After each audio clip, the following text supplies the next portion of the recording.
بسم اللہ الرحمن الرحیم الحمدللہ رب العالمین والصلاة والسلام علی خیر خلقہ محمد وآلہ الطیبین الطاہرین واللعن الابدی علی اعدائهم اجمعین۔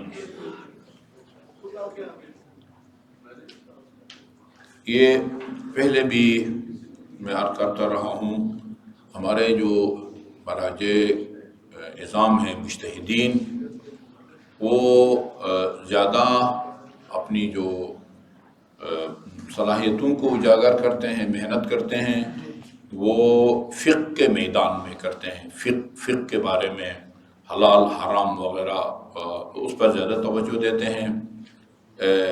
تاریخ پر، عقائد پر باقی علماء کرام لکھتے ہیں، تاریخ پر ان کی کتابیں ہیں، عقائد پر ان کی کتابیں ہیں، لیکن اس طرح مفصل عقائد پر کتابیں علماء میں مراجع مجتہدین نہیں لکھتے۔ قم میں خوش قسمتی سے دو ایسے مرجع تقلید ہیں کہ جن کے باقاعدہ مقلدین ہیں، اور انہوں نے اس پر بہت کام کیا ہے، عقائد پر بہت کام کیا ہے۔ ان میں سے ایک جعفر سبحانی، آیت اللہ جعفر سبحانی، جہاں ان کی وہ اجتہاد یعنی دینی مدارس میں پڑھائی جانے والی کتابیں انہوں نے لکھی ہیں، ہم جامعہ اہل بیت میں بھی پڑھاتے ہیں، وہاں انہوں نے اختلافی مسائل پر، عقائد پر بھی کتابیں لکھی ہیں۔ مثلا لکھی ہے ایک کتاب، اردو میں ترجمہ بھی ہو چکا ہے، آئین وہابیت۔ آئین وہابیت، اس میں وہ جو اعتراضات ہمارے اوپر کیے جاتے ہیں، وہ قبر کو چھونا بھی حرام ہے، یار مدد بھی حرام ہے، توسل بھی حرام ہے، اچھا جی اسی طرح قبر پر وہ بنانا، عمارت بنانا بھی حرام ہے، وہ بالکل انتہائی سشتہ کیا کہتے ہیں، شستہ اور مہذب انداز میں انہوں نے بڑے ٹھوس دلائل سے ثابت کیا ہے کہ یہ جو اتنے ہم کام کرتے ہیں یہ شرک کے زمرے میں آتے ہیں، نہ جو ہے نا وہ آتے ہیں۔ اسی طرح ایک اور مرجع تقلید ہے، میرے خیال میں چند سال پہلے انتقال ہو گیا، آیت اللہ لطف اللہ صافی گلپائیگانی۔ لطف اللہ صافی گلپائیگانی، ان کی کتاب کا میں کئی دفعہ وہ تعارف کرا چکا ہوں۔ یعنی ان کی جو اصل عربی کتاب ہے اس کا نام منتخب الاثر ہے، منتخب الاثر فی احوال الامام الثانی عشر۔ خوش قسمتی سے اس کا اردو میں ترجمہ ہو چکا ہے، اور انڈیا کے ایک عالم دین ہیں، میں ان کو جانتا ہوں، قم کے بڑے مضبوط اور لائق آدمی تھے، لکھنؤ کے ہیں، عربی بھی ان کی وہ یعنی ٹھیک سمجھتے ہیں، مادری زبان بھی ان کی اردو ہے۔ انہوں نے اسی منتخب الاثر کا اردو میں ترجمہ کیا ہے، جمال منتظر کے نام سے دستیاب ہے، جمال منتظر۔ وہ تمام شکوک و شبہات جو امام زمان عجل اللہ تعالیٰ فرجہ شریف کے بارے میں، آپ کی ولادت ہوئی ہے یا ابھی ہوگی، جی اتنی لمبی عمر جو ہے وہ کس طرح ان کی ہو سکتی ہے، یہ مین جو اٹھائے جاتے ہیں۔ اسی طرح اچھا بھائی امام کا کام تو ہدایت ہے، وہ پردہ غیبت میں ہیں، وہ اپنے ماننے والوں کو، چاہنے والوں کو جو کہ امام مانتے ہیں، نہ وہ کہیں نماز پڑھاتے ہیں، نہ کہیں خطبہ دیتے ہیں، نہ کسی عدالت میں بیٹھ کے فیصلے سناتے ہیں، وہ ان کے وجود کا، ان کی موجودگی کا کیا فائدہ، وہ ان تمام شکوک و شبہات کا وہ انہوں نے جواب دیا ہے جمال منتظر میں۔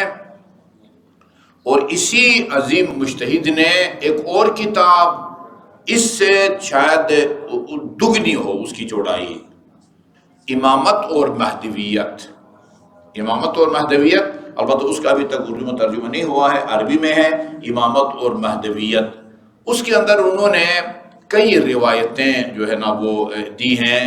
ان روایتوں میں غیبت کبریٰ کے زمانے میں، یعنی آج کل یعنی امام کی امامت پر یقین رکھ کے اور ان کے ظہور کا جو لوگ انتظار کرتے ہیں، ان کی فضیلت بیان کی ہے، ان کی تعریف کی ہے، اور ان کے ایمان کے مرحلے کو جو ہے انہوں نے بیان کیا ہے۔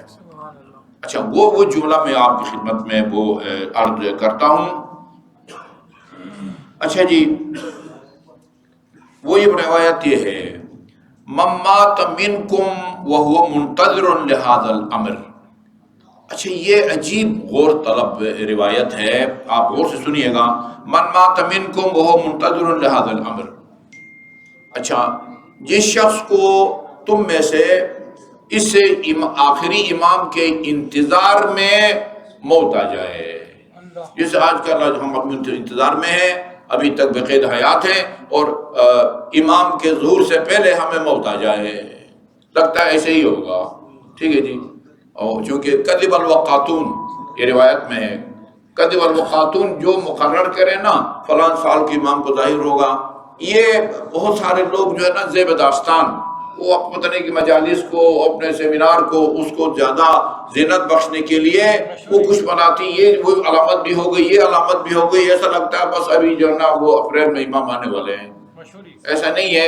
کذب الوقاتون، وقاتون یعنی جو میرے ظہور کے لیے وقت، سال، دن مقرر کرتے ہیں وہ جھوٹ بولتے ہیں، سوائے خدا کے کسی کو پتہ نہیں ہے.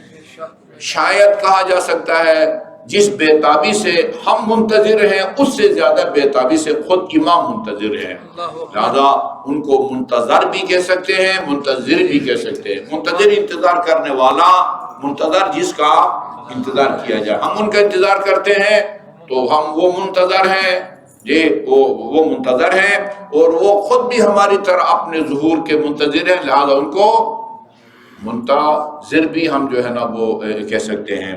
تو من مات منکم وہو منتظر لہذا الامر، جو اس امر کے انتظار میں مر جائے، اس امر کے انتظار میں، امر سے مراد یعنی امام علیہ السلام کا ظہور، اس کے انتظار میں اس دنیا سے رخصت ہو جائے. دیکھیں امام کی نصرت کے 3 مراحل کو بیان کیا ہے. امام کی نصرت کے 3 مراحل کو، جو اس انتظار میں اس دنیا سے رخصت ہو جائے. کمن هو القائم فی فسطاته، اس کا وہ مقام ہے جیسے امام کا ظہور ہو چکا ہو اور یہ اسی خیمے میں جا کے امام کو بیٹھا ہوا ہو جس خیمے میں امام بیٹھے ہوئے. سبحان اللہ. یہ دیکھیں یہ خود ایک معمولی مقام نہیں ہے.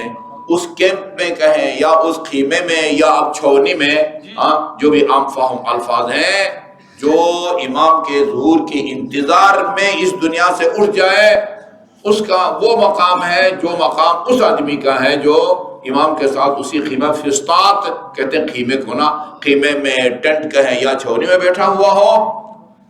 قالا، اس کا جو ہے نا فیض ابن مختار، یہ امام جعفر صادق علیہ السلام سے نقل کرتے ہیں. فیض ابن مختار کہتے ہیں ثم مکث بنیہ. آپ کو بھی غور و فکر کا حق ہے، مجھے بھی غور و فکر کا حق ہے، اور ہر اس روایت کو سننے اور پڑھنے والے کو غور و فکر کا حق ہے. اتنا کہا، اس کے بعد امام نے ثم مکث بنیہ، آگے سلسلہ کلام کو بغیر وقفے کی جاری نہیں رکھا. مکث بنیہ، پھر تھوڑی دیر کے لیے امام رکے. کیوں رکے؟ بھول گئے تھے؟ حافظہ پر زور دے رہے تھے؟ نہیں، 100% مجھے معلوم نہیں ہے. یا تو یہ غور فرما رہے تھے کہ اس کو بیان کروں نہ کروں، یہ جو سامنے بیٹھے ہیں اس کو ہضم کر سکیں گے یا نہیں کر سکیں گے، یا یہ کہ پھر جو اگلا مرحلہ ہے اس کا القاء ہوتا تھا قلب پاک پر، اور اس القاء کا انتظار کرتے تھے. دو باتیں. لیکن یہ آپ کو غور کا حق پہنچتا ہے. ثم مکث بنیہ، پھر تھوڑی دیر کے لیے آپ رکے. وہ اگلا مقام جو ہے وہ اس منتظر کا بیان نہیں کیا. فیض کہتے ہیں ثم مکث بنیہ ثم قال، پھر فرمایا نہیں اس سے بھی والا تر ہے. لا بل کمن هو قارع سیفہ، ایسا ہے جیسے امام کا ظہور ہو چکا ہو اور امام کے لشکر میں شامل ہو کر اپنے تلوار سے دشمنوں پر حملہ کر رہا ہو. یہ مقام ہے اس کا، جو بیٹھ کے یہاں.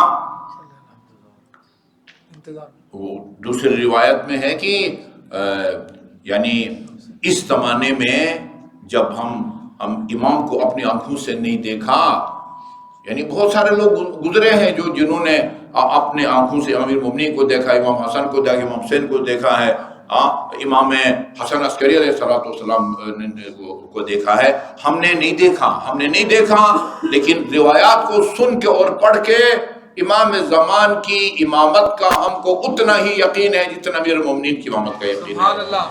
کہا کہ اس زمانے کے لوگ سب زمانے کے لوگوں سے افضل ہیں۔ یہ رسول خدا کا فرمان ہے، یؤمنون بالغیب، کہ یہ مصداق ہیں، یہ غیب پر جو ہے نا ایمان رکھتے ہیں۔ لا بل من اس کی طرح ہے، قارئ سیفہ، اپنے تلوار سے وہ ضربتیں لگاتا ہو دشمن کے مقابلے میں۔ اچھا جی، قال لا واللہ، پھر فرمایا نہیں، یہ منتظر کا مقام اس سے بھی جو ہے نا وہ بلند ہے۔ سبحان اللہ۔ وہ بندہ تصور بھی نہیں کر سکتا کہ یار میں کجا اور یہ مقام کجا۔ فرمایا لا واللہ، نہیں خدا کی قسم، یہ منتظر کا مقام جو ہے نا اس سے بھی بالا تر ہے۔ وہ کون سا ہے؟ الا کمن استشہد مع رسول اللہ، یہ ایسا ہے جیسے رسول خدا کے ساتھ کسی جنگ میں لڑ کے راہ خدا میں شہید ہوا۔ سبحان اللہ، سبحان اللہ۔ وہ کہتے ہیں آج کل یہ سوال بہت زیادہ، جب ہم کہیں جاتے ہیں تو خصوصاً امام زمان کے بارے میں گفتگو کے لیے موضوع دیا جاتا ہے، اکثر مقامات پر یہ موضوع دیا جاتا ہے، امام کی غیبت ذمہ داریوں میں ہماری ذمہ داریاں، غیبت کبریٰ کی ہماری ذمہ داریاں کیا ہیں۔ یہ امام زمان کی غیبت کبریٰ کی ذمہ داریاں اور امیر المومنین کے حوالے سے ہماری ذمہ داریاں، ان میں کوئی اختلاف نہیں ہے۔ سب سے پہلی ذمہ داری جو ہے نا، سب سے پہلی ذمہ داری ہر امام کے حوالے سے وہ یہ ہے کہ امام کی معرفت حاصل کرو۔ اللہ اکبر۔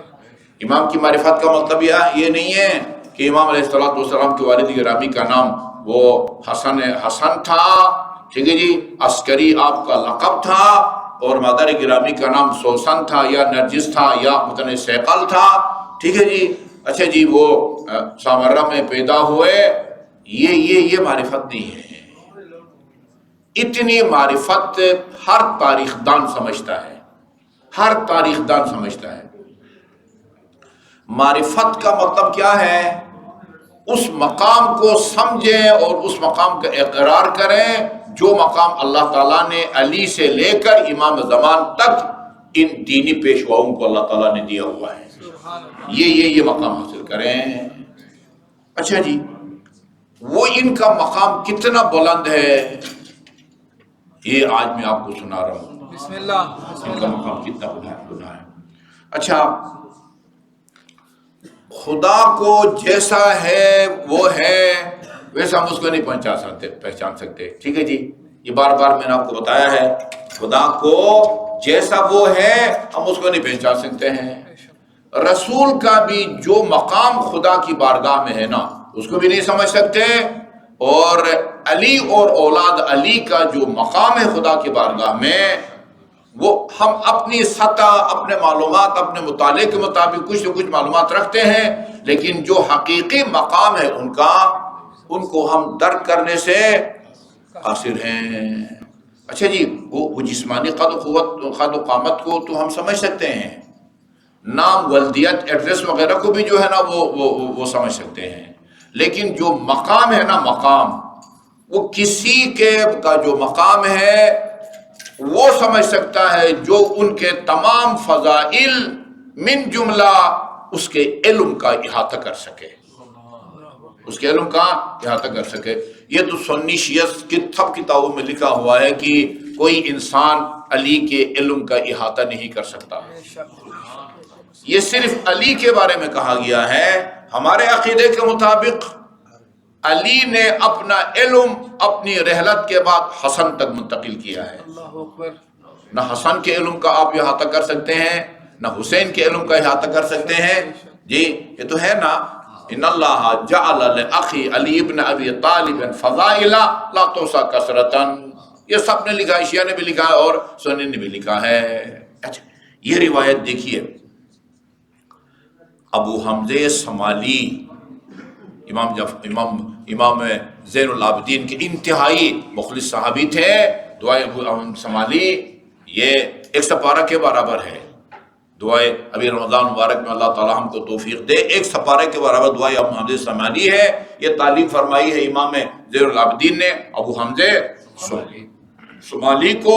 ابو حمزہ سمالی امام جعفر صادق کے والد گرامی یعنی امام محمد باقر سے اس روایت کو نقل کرتے ہیں. قال سمعتہ یقول،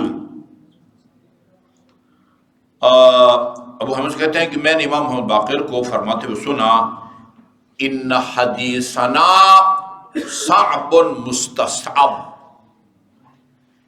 یعنی اس کے دو ترجمے کیے جاتے ہیں. ایک، ہماری جو روایتیں ہیں نا، ہماری روایتیں جو ہم مختلف چند واسطوں سے اپنے جد کے اقوال آپ کو نقل کرتے ہیں، ان کو سمجھنا آسان کام نہیں ہے.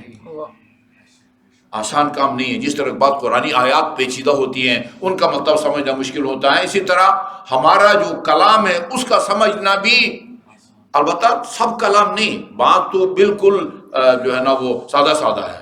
المسلم من سلم المسلمون من یدہ ولسانہ، اس کا سمجھنا کوئی تو مشکل کام نہیں ہے. مسلمان وہ ہے کہ جس سے باقی مسلمان اس کے ہاتھ سے محفوظ رکھے، اس کی زبان سے بھی جو ہے محفوظ رہے. واضح سی بات ہے. اچھا جی، من ترک الصلاۃ جو متعمدا فقط کفر، ہر کسی کو سمجھ میں آتا ہے کہ بھئی رسول خدا نے کیا فرمایا ہے. کچھ اقوال ہیں جو کہ پیچیدہ ہیں. ان امرنا صعب مستصعب. ایک یہ کہ حدیثنا صعب مستصعب، ہماری حدیث جو ہے وہ اس کو اقوال کو سمجھنا مشکل ہے. دوسرا احتمال یہ ہے کہ چنانچہ دوسرا احتمال جو ہے نا وہ زیادہ یعنی معقول لگتا ہے، وہ یہ کہ ہمارا مقام کو سمجھنا مشکل ہے. ہر کس و ناکس ہمارے خداداد مقام کو سمجھنے سے قاصر ہے. کل اس کی طرف میں اشارہ کروں گا کہ ہمیں کہاں سے شروع کرنا چاہیے ان کے مقام کو سمجھنے کی، اور خدا سے ہمیں یہ ان کے مقام کو سمجھنے کی توفیق کی دعا و درخواست کرنی چاہیے. اللہم صلی اللہ محمد و آل محمد.